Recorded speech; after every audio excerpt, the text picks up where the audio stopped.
Donc on va travailler avec la résine cristal. C'est le seul produit qui va vous permettre de réaliser cet effet.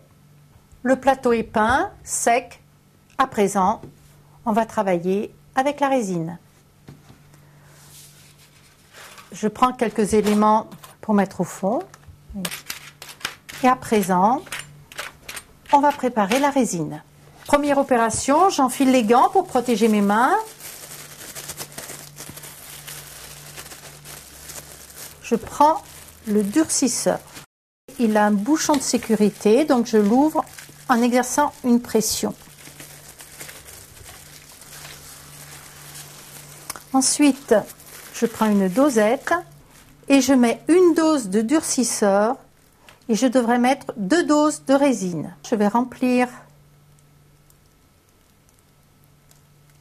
une dose de durcisseur que je verse dans mon pot. Ensuite, je referme mon durcisseur. Voilà. Et je vais utiliser la résine.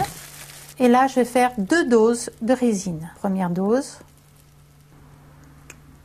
Et voilà.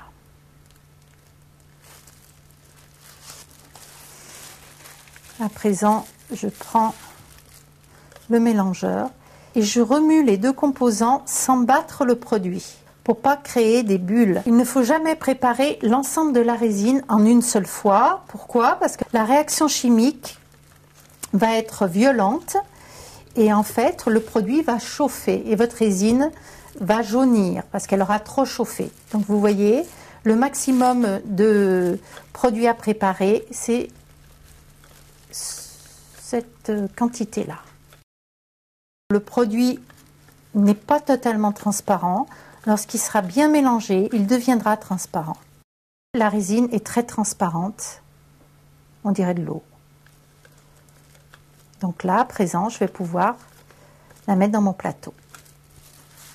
Je prends donc le plateau et je vais verser la résine au centre du plateau.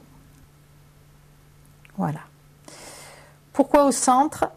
Pour ne pas mettre de la résine sur les rebords du plateau. Je risque de faire des coulures sur les bords du plateau, ce n'est pas nécessaire.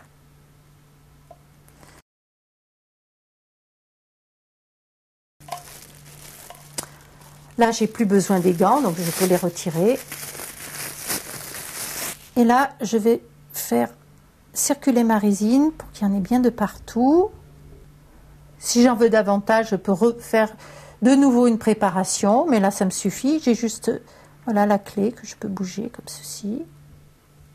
Je compose.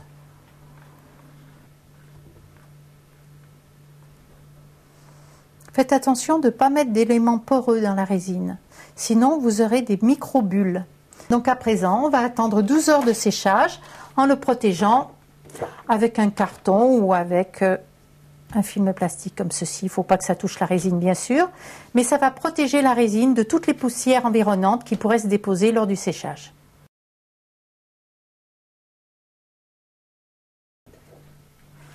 Ma résine doit être sèche, effectivement. Impeccable. Tous mes éléments sont fixés dans l'espace.